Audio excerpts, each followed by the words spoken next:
It's 2020. Are you wondering what that means for the local housing market? You are not the only one.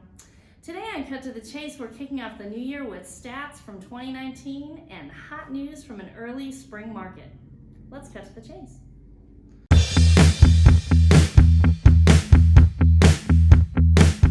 Welcome to Cut to the Chase with Jen and Dan, and this is season 2. Woohoo! We are Season back. 2. It's a brand new year. We are so excited to be back after these wonderful holidays. You know, it's really exciting for the new year in real estate to come, and it's really fun to just kind of like feel like we're like getting back and starting fresh in a brand new year. Refresh, hit the ground running. Yeah.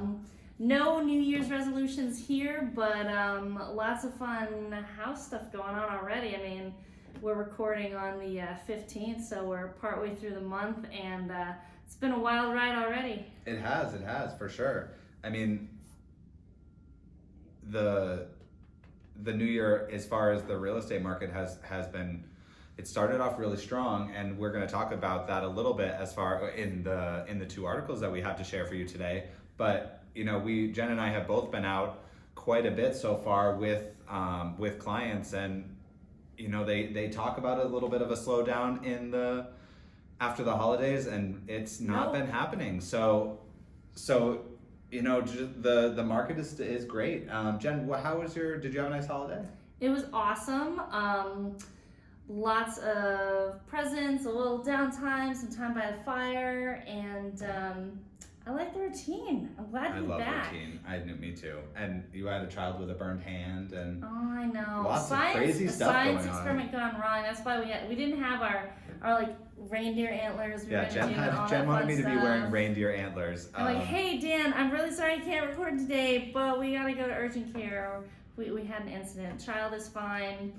And I felt really bad that we couldn't record that day until you just told me that we had antlers. And I was like, oh, well, I guess it's okay that we didn't record. Yeah, let us know.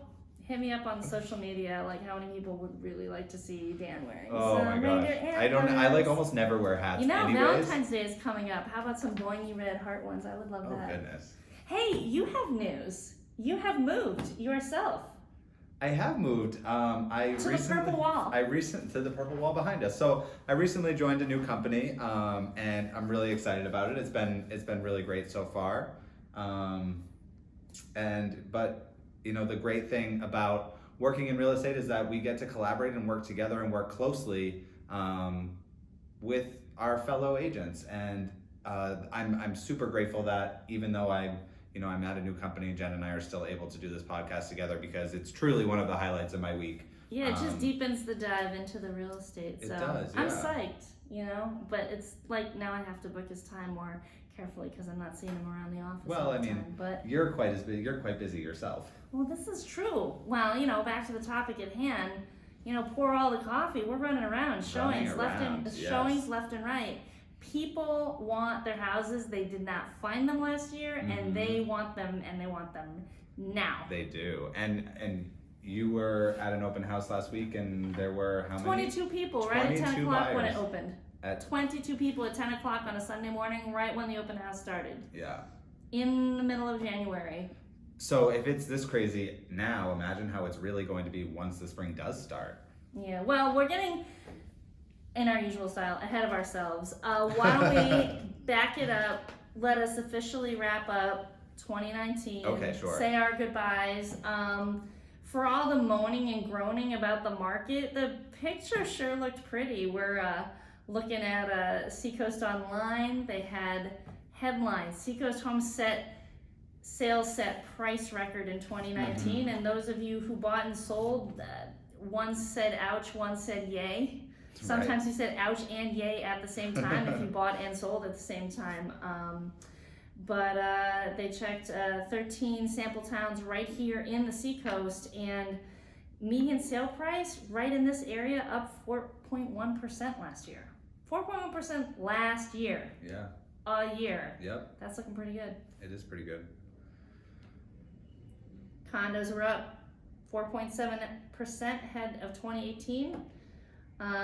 And they checked going back 6 years. So none of those were records, but both were significantly higher than the gains we made in 2018. So that's good. Yeah, exactly. And single family home sales were also up in December. So they were up 44.3% from 2018, from December of 2018. So even December was a pretty busy month, the best December since 2015. And condo sales were up an impressive 71% from last year. So it was the slowest month for condos since March, but it was still a pretty active. It was a pretty active market in December, and it shows that the market here in the Seacoast is really strong. And my favorite paragraph, this is probably all I want to say on this one. So it's talking about, to Dan's point, December being up, best volume month since September, and best December in a long time, both for single family and condos. Everything has picked up in November, December after hitting its high in March. So where everybody's thinking spring and summer, when it's warm, that's when you want to sell your house, the numbers in this paragraph say the action happened when the weather was cold and not so great. Like most of the gains, a lot of the sales are happening not quite at the time that we are thinking it is. So food for thought. If you're sitting there waiting to shop or waiting to sell, a lot of things are going on not at the classic time. Pretty interesting. Well, so now that we've officially finished with our 2019 wrap up, recap, wrap up, whatever. By 2019, it was a great year, but we're moving forward.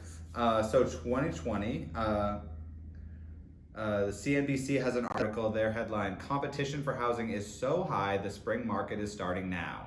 So I think that just goes back to what we were just talking about, where Jen was at an open house last weekend and there were 22 buyers at 10 a.m. when it first opened. I mean, traditionally, and I think that this is also, traditionally, especially for people who are thinking of listing their homes in the spring, we are always trying to get them to list a little bit earlier around this time now because of this particular thing. So this is just kind of highlighting, like, there are tons of buyers out there because interest rates are so low.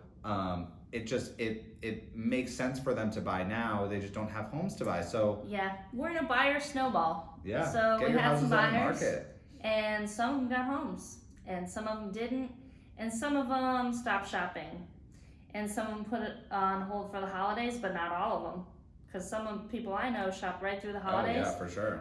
Now some of them hopped back on the train, and then some of them started for the first time in 2020. So we got last year's buyers. We got the people that but this is what I'm trying to say is people are not perceiving the quantity of folks seeking housing. Yeah, exactly. And how when they don't find the house, they don't just disappear and go, "Aw, shucks, I didn't find a house. I guess I'm gonna go do something else."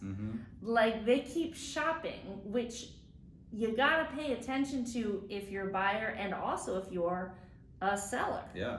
Well, they're modifying their strategies because they weren't able to get a house in the fall or in the spring. So they're like, well, might as well keep trying. I mean, instead of just going away and coming back in the spring, there are some great houses that have come on the market from November through now. Like, there have been some one. Why are you looking at me like that? I'm looking at the screen. Oh. I thought you were disagreeing with me. I thought you were disagreeing with me. Oh, Dan. You're gonna make me blush, Jen. You'll know. You're gonna make me blush. In my eyes. Anyway. It's so nice to be back here with you, Jen. I know. Next time I'll have coffee. Sorry, audience members. I guess our morning recordings are better for you then. Usually it's me who's not an afternoon person. If you are a caffeine slumper midday, just message. I need people to give me the love here on a caffeine slump. Well, okay. Do you think this area that we are having a spring market now in January, Seacoast? Yes, no. Yes. All right, I agree. Yes, completely. Yes, absolutely. So, I mean, I think that pretty much sums it up. The spring is coming early. It's here. Yeah. It's here. So,